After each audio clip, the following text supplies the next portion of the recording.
欢迎收看方伟时间。那今天给大家带来的是，首先是和俄乌战争的这个最新的一个动向哈。另外呢，美国的这海军陆战队的兵舰哈3艘一个兵舰群，现在是濒临委内瑞拉的海岸线，到底想做什么呢？今天的主题是其实讲的是叫做国旗争议哈。关于在美国哈焚烧美国国旗看到比比皆是，但是川普总统呢今天发布行政令说要禁止这个叫做焚烧美国的国旗，因为美国国旗是神圣的，那引发相关的一系列的这个争议，这都是关于美国的历史知识和美国的这个宪政知识哈。看方伟时间，学美国常识哈，这是方伟的早安美国的节目给您带来的这个价值啊。新的观众朋友如果不了解的话，可以订阅一下这个频道，可以得到继续的通知，每周6天哈，6天方伟都会在这里给您带来最新的跟美国相关的新闻和美国相关的知识。好，现在呢我们就直入正题哈，我们来讲一下，首先现在俄乌战争的情形啊，因为现在在俄罗斯拒绝了川普的叫做跟泽连斯基的和叫做普京之间的谈判之后，那川普面临一个必须施加压力的一个状况。那果然呢，川普呢在前2天吧，川普就说我们不能不让乌克兰进攻，否则的话这个问题就是对于入侵者是没有办法就是打退的。所以呢，川普很快就做出决定啊。川普呢在昨天是批准了对乌克兰8.5亿美元的军售这个军售呢是欧洲出钱啊，那乌克兰收武器，美国是卖这个军售卖这个军火军火卖的是3350枚叫做长程的叫做空中攻击导弹，那么射程是460公里哈，弹头是250公斤，那么误差的半径是小于10米，那么主要就是欧洲国家来资助出钱，那么预计在批准之后的6个星期之内就开始交付，所以速度是非常快的，1个月之后就可以用到战场上了。那这个给乌克兰这些导弹的目的是干什么呢？增强乌克兰军队的远程打击能力，因为460公里就几乎覆盖所有的叫做俄乌战线包括战线俄罗斯在战线背后的补给线，所以400公里范围之内的所有的军事基地和目标补给线，那么都处于这批导弹的打击的范围之内，因此呢预期将改变战场的动态。但是呢，使用这些导弹呢，还需要五角大楼的批准尤其是针对俄罗斯领土的打击，这边类似叫做美国以前给这个叫做乌克兰的叫做 ATACMS 这叫什么？叫陆军战术导弹系统。那么它这个使用的话呢，都需要美军来批准为什么呢？因为我给你的导弹，所以你怎么用你得问我才行这样的话，美国呢就有一个办法来控制冲突的升级。但这个决定呢，是反映出这个叫做川普总统在俄乌战争中的策略支持乌克兰反击，但是又要维持谈判空间。但是对乌克兰来说呢，乌克兰的想法呢有他自己的一个独立意志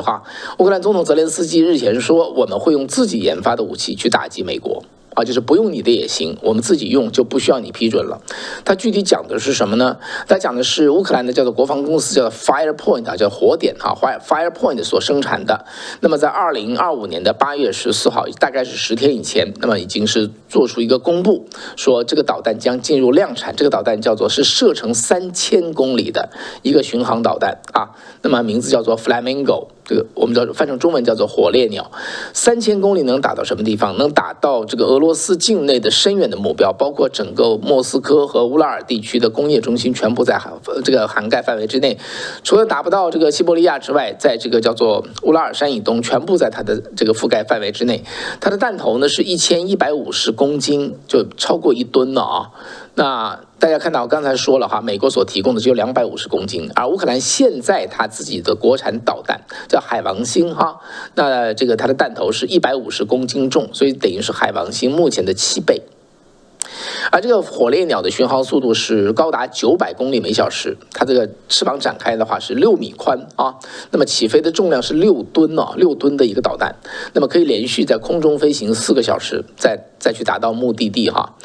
另外呢，它还结合这个卫星导航，能够抗电子干扰和惯性导航，那么确保精准的打击。另外呢，发射方式也非常简单，你拿个拖车拖来拖去拖到哪啪一放就可以打出去了，所以呢非常的灵活。那么这个导弹呢，原来是说在12月将来量产，那么现在看起来乌克兰已经公布说马上就可以量产。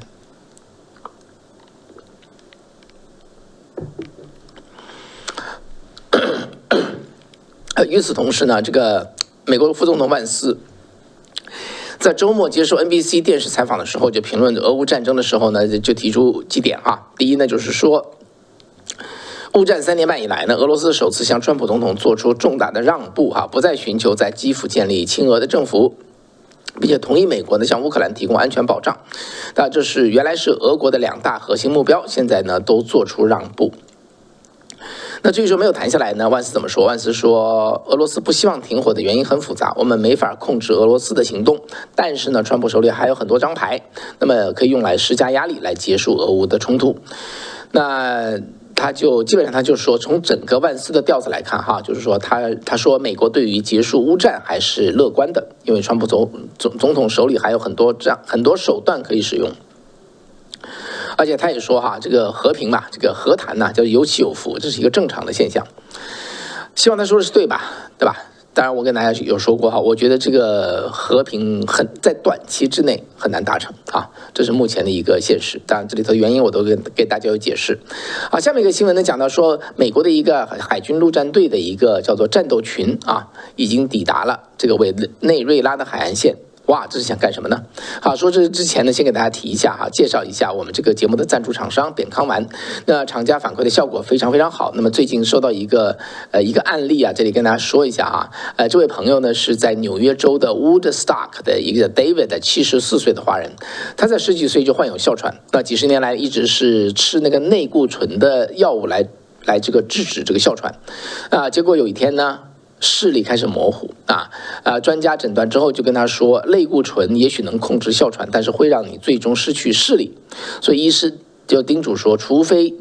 有生命危险，不能在这个规律性的长期使用类固醇。他就下定决心就停止西药。这个停完之后呢，哮喘就恶化哮喘变得严重并且控制不良，生活品质急剧的下降。结果在2018年底，他第一次接触到扁康丸，就依照这个建议每天吃3次。几周之后，他发现呼吸顺畅许多，哮喘状况逐步的稳定。期间呢，他曾2次中断，那每次停2到3个月之后呢，症状又明显恶化，所以很明显他又再恢复吃，这样让他更加确信说扁康丸对自己是非常重要的。那么从那到了现在呢，已经是将近7年了。那这个他不再依赖类固醇的药物，他说现在呼吸困难消失，也很久没有感冒了，整体的身体状况稳定，精神充沛，而且还能够继续工作。他总结说，扁康丸真的是太棒了，让我找回我的健康和我的生活的希望。所以这个扁康丸的发明者叫徐孝熙院长，是韩医徐孝熙认为说，肺是5脏6腑之首肺健康，免疫力就会增强，强壮的免疫力呢是神赐给人最好的医生用自己的免疫力保护自己的健康。全球是16万人通过扁康丸见证了他清肺的神奇效果。所以呢，如果您和您的家人有这个叫做鼻炎哮喘皮肤病或者肺部的疾病甚至包括这个肺纤维化这些西医完全没法治的这个症状的话，那么可以打电话给这个扁康丸点击视频下面的链接，或者联系他的客户客服会告诉您这最新的消息希望可以帮到您或者您的家人。好，那下面呢，我们来讲一下这个美军陈兵委内瑞拉海岸线想干嘛那么现在美国呢寄出一个叫做马杜拉门铃，就是Maduro doorbell 或者按马杜拉的门铃什么意思？就是我们上门来了美国海军呢现在把军舰开到委内瑞拉的这个近海，因为最近呢在有一个叫艾琳飓风完了之后呢，在弗吉尼亚的海军港诺福克开出的硫磺岛，一个是硫磺岛叫2栖这个战斗群包括硫磺岛号和这个叫做罗德戴尔这个号和这个圣安东尼奥号，这3艘这个海军陆战队的军舰，那么向南航行，载着4000名海军陆战队士兵，那么就是在那已经抵达的美军南方司令部指挥下的3艘驱逐舰群USS Sampson、USS Grassley 和 USS Jason Durhan 会合。那川普总统呢把这个行动呢说成是叫做反毒品的行动，但是呢评论员说，很明显你不会派携带叫做战斧这个巡航导弹的神盾级的驱逐舰去追这个毒品贩子你派这些军舰去，目的就是要让马杜罗政府从他的总统府窗口望出去，能够看到这些军舰上面的漂亮的星条旗。白宫发言人莱维特说，他说川普总统已经准备好美国的全部力量来阻止毒品涌入我们的国家，并且将那些个责任人绳之以法。那马杜罗政府呢，在川普眼里呢，不是委内瑞拉的合法政府，它是一个毒品犯罪集团。美国现在已经把这个两个这个叫做帮派，它一个叫做阿拉瓜火车帮和这个太阳卡特尔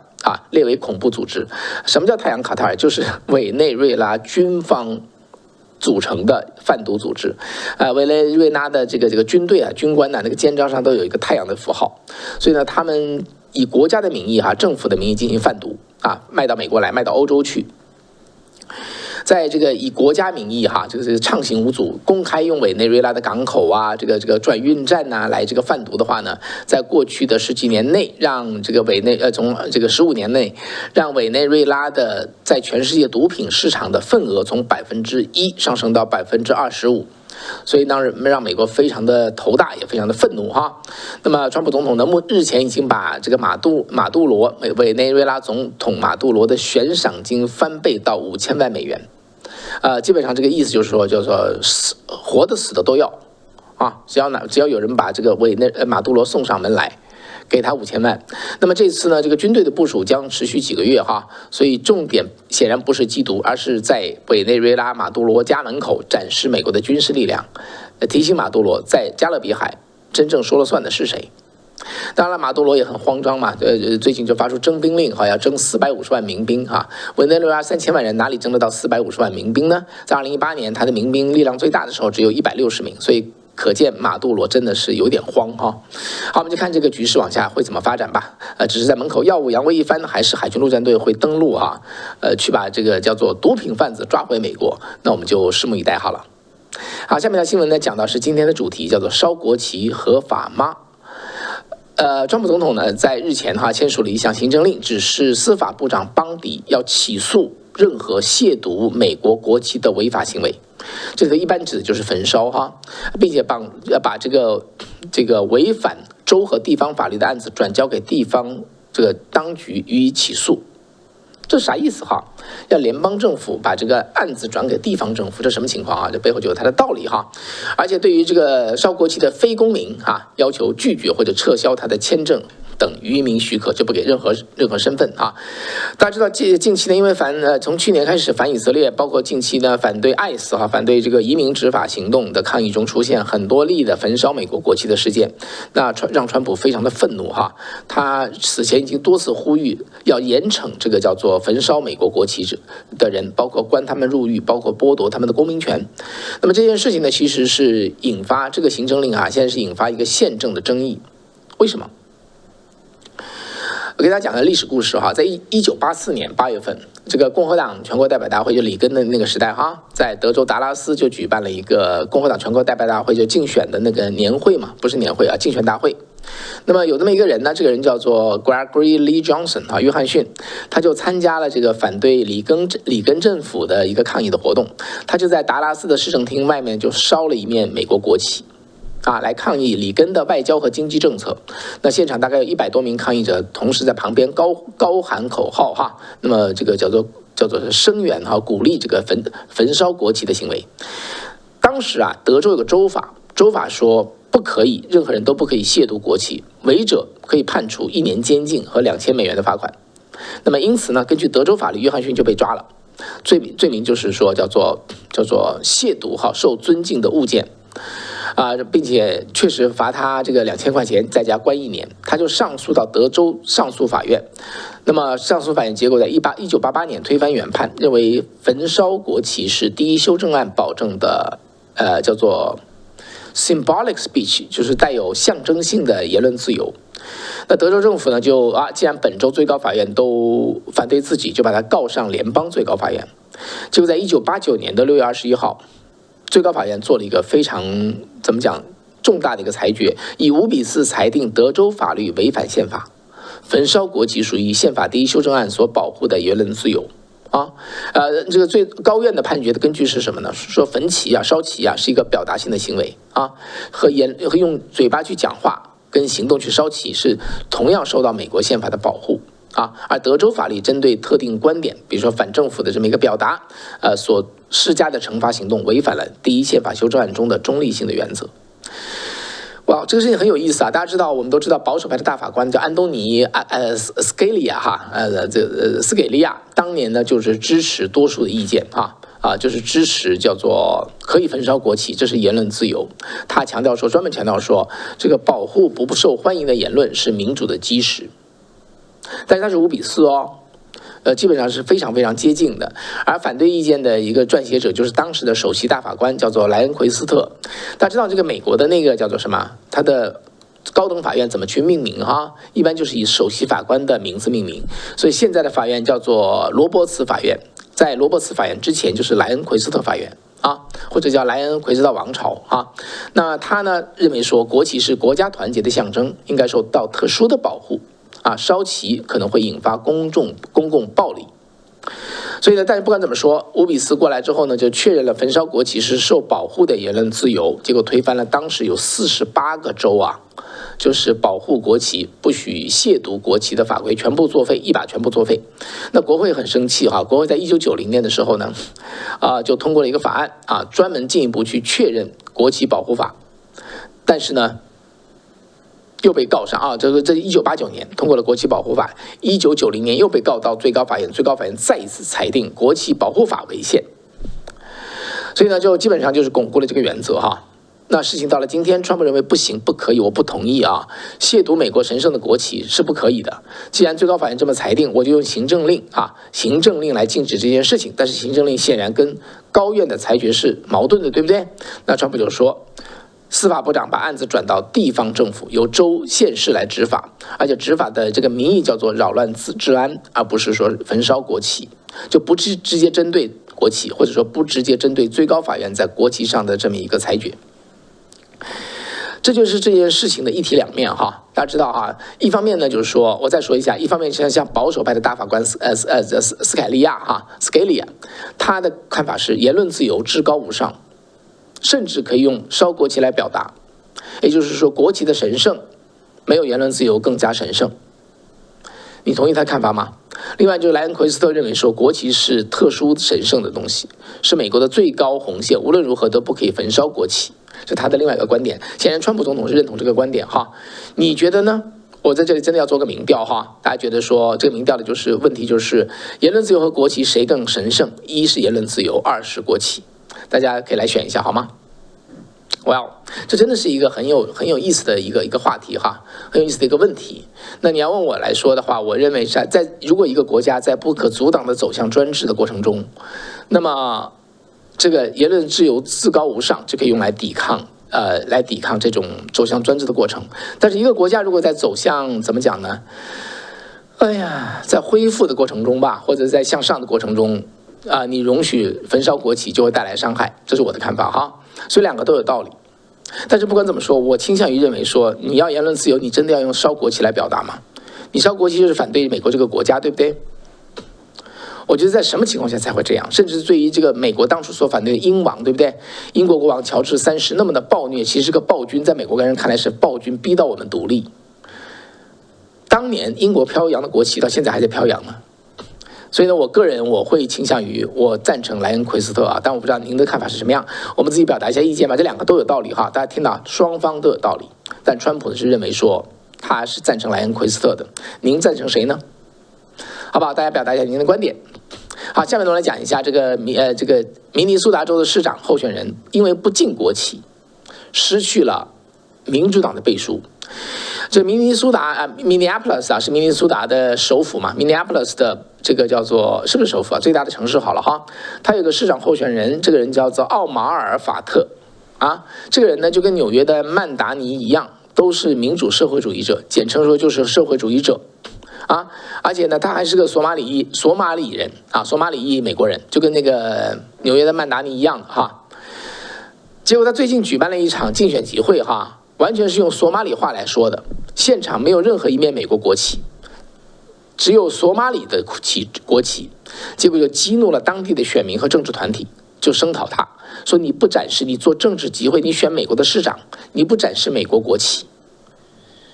你对美国忠诚吗？于是受到广泛的批评。结果呢，明尼苏达民主农工党就随即根据民意撤回了对法特的背书说他的行为不符合党的核心价值。这个明尼苏达的民主农工党就是民主党哈，在明尼苏达就叫这个东西啊，叫民主农工党，这也是自己的历史哈，我就不多说了。但不管怎么说，也就是说，简单的说，明尼苏达民主党因此撤去对他的背书，由党主席啊，那叫做凯恩·马丁所宣布。那这样宣布，因为他是民主党人嘛，民主党不顶他的话，那他就没戏了哈，所以这个人就一把就应该就选不上了。所以呢，大家看到哈，在美国啊，你要是宣扬社会主义的话，你要不爱国的话，你是选不上的，即使你未必违法啊，你不打美国国旗，甚至烧美国国旗，你不违法，但是呢，你是选不上公职的，这是美国目前仍然存在的一个现实哈。所以我想也会让很多人欣慰吧。好，那么我们再看下一条新闻，川普最近很烦哦，对参议院喊话说废掉蓝条惯例，什么意思哈？大家知道，在川普的第一个任期内啊，川普有一个非常厉害的成就，他任命了291个联邦法官，那包括234个联邦地方法院的法官，54名上诉法院的法官和3名最高法院的大法官，总共291个人。但是在本届任期的前7个月里头哈，川普任命的法官上位只有5个人，这什么概念啊？也就是说呢，是跟他第一任比第一任的1/8还少，就是成就非常非常有限哈。所以川普就急得不行，就今天就发推，就呼吁参议院司法委员会主席来自爱荷华的共和党的参议员叫 Grassley， 叫废除蓝色纸条传统，叫 Blue Slip Tradition， 因为这个东西挡住了宪法给他的法官任命权利。他说这个叫蓝条惯例哈，等于是在某种意义上的违宪。怎么回事呢？这个蓝条惯例是讲的是在这个联邦参议院哈，在审查联邦法院提名的时候用的一个非正式的惯例，就是约定俗成哈，并没有写在这个纸本上，成为这个参议院的正式传统。这个时间是来到1917年，对不起，在1917年的时候，当时呢，这个参议院司法委员会呢就开始使用一张蓝色条子，也就是说呢，有个法官啊被提名了。这个法官哪个州来的啊？密苏里州啊，他就给密苏里州的2个参议员2张蓝条子，你们表达一下你们认不认同他当联邦法官呢？什么意思哈？因为一般呢从哪个州来的任命也就是管那个区，所以呢他的管辖范围呢跟各州跟那个州相关联，所以呢征求他们的意见，就是说表达一下对他们的尊重哈，来自于这个州的2位参议员的尊重。他拿那个蓝条子上面可以写啊，我支持，我反对，或者我没意见。但如果他反对的话，那基本上就是尊重你的反对，我们就不提名他了。好，这个是一个惯例哈。这个惯例如果做成一个铁律，你只要反对，我一定不提名他的话，就变成这个州的任何一个参议员可以有单人的否决权，不是吗？对不对？所以在20世纪中叶哈，1950年到1970年，蓝条我把它叫 Blue Slip 哈，蓝条惯例几乎就等同于单个参议员的否决权，只要蓝条说不同意就换人。为什么当时能这么做呢？当然第一就是尊重各个叫做州哈他的参议员的意见，这是第一个哈。第二个，哇，这个任命法官有很多选择啊，这个人不行再换个人呗，总归找到一个你们2位都同意的人就好了。有的是选项，所以呢就没有巨大的矛盾跟冲突。但随着美国的政治叫做两极化加剧哈，那么互相之间非常大的这个叫做冲突。而这个总统吧，现任总统川普所任命的这种法官呐，那都是你别说千里挑一，起码百里挑一啊，那都是他认为的就是跟他非常对路的这个 MAGA 的法官啊，或者说就叫做守卫美国传统的法官。这些人没有那么多的，随便挑啊，这个不行再换一个，一排队在那儿啊，就要这个人。川普说我就要这个人。那么结果，但是有这个蓝条例怎么办？他来的那个州只要有一个民主党的参议员说 no， 这个人就下位。这就是为什么川普卡了那么久都上不去。那你要问说，在川普第一届为什么任命了291个呀？为什么那时候难道没有蓝条例吗？对，这是一个非常好的问题，就是我下面要讲的哈。就当时呢，这个司法委员会的主席，前面2年是 Grassley 爱荷华的，后面2个是格莱汉姆哈。他们呢基本上就说，地方法院的法官任命我们尊重蓝条例，上诉法院和最高法院就不管了啊。你管你这个本州你这个赞成不赞成，我们照过因为这个缘故，就54个叫做上诉法院的法官就过关啊。然后呢，这个3个最高的法院大法官过关。当然，你刚才不是说了有244个地方法院也过关吗？原因就是因为很多那些法官呐，都是来自于共和党州的红州。所以没有一个民主党的参议员在那个地方，所以那就是叫做什么呢？叫做 low hanging fruit 啊，就是这个桃子果子很低，很容易摘。但这一次川普要送上位的很多都是在叫做什么呢？蓝红州啊，叫紫州所在地，甚至于在兰州。所以你要任命的话，多半会碰到那么1个甚至于2个民主党的参议员，他跟你杠，他说我不同意，一个蓝条子过来说我不同意，按照惯例就放弃。所以川普就很恼火啊！我精心挑的人，你怎么可以放弃？你这个蓝条条例算什么事儿啊？你们自己1917年莫名其妙形成了这么一个惯例，这么所谓的尊重，现在成了一条铁律，这不是违宪吗？啊！因为参议院能够这么这个叫做决定吗？参议院通过我的任命哈，这按照参议院的条款是51个人，怎么可以变成1个人？这个川普这2天就痛骂，经常在那骂这个 Grassley 哈 ，Grassley 也基本上也不听他的哈，也反呛回去，这是为什么要个人攻击我哈？我在维护一个传统，所以这就是目前在这个美国参议院和总统之间发生的这么一个冲突。所以呢，川普就呼吁啊 ，Grassley 是要有勇气废掉蓝条惯例哈，而且他并且也施加压力。大家知道，川普说话从来不客气哈，你不听他就来硬的，软的硬的都有上，所以这也是另外一个事情吧。所以我们就拭目以待，看看是否很快这方面会出现一个破局啊。所以我再跟大家说一下嘛，现在因为美国确实有很多2党制衡的规则哈，或者说一些惯例。包括这 gerrymandering 其实也是一个例子，我们讲了好多天了，对不对？这个 gerrymandering 共和党是轻易不用的，因为虽然合法，但是不道德。但是呢，在川普是一个斗士，他认为现在是两军相争，勇者胜哈，就是一定要打赢，不惜一切代价，只要不违法，不惜一切代价，甚至于如果在法律的灰色地带，只要没有被清晰完全的挡住，他也要往前拱啊，这就是川普这个要求德州做gerrymandering， 甚至要其他红州做 gerrymandering 的原因，这也是川普要派兵去到15个 DC 以外的15个城市维持治安的原因。因为照道理是不能派进去的，但是如果有个灰色地带，他宣布这些城市都是国家紧急状态，他就可以派兵过去这也是一个灰色地带哈。再一个就是刚才所说的叫蓝条惯例，所以川普在任何存在的空间，他要往前推进，就像打仗一样的话，这个将官是非常猛的，绝对不犹豫哈，直到他推进不了，他才停下来。所以呢，这就是现在的美国的政坛上的这么一个现象哈，让大家了解一下。您觉得怎么样？您赞成川普总统吗？表达一下您的意见好吗？好，下面一条消息呢，这川普，这又是川普很猛的川普呼吁联邦通讯委员会拔掉美国广播公司和国家广播公司的播出执照。大家知道，美国这个3大电视台从历史上就 CBS 哥伦比亚广播公司 ABC 就是美国广播公司跟 NBC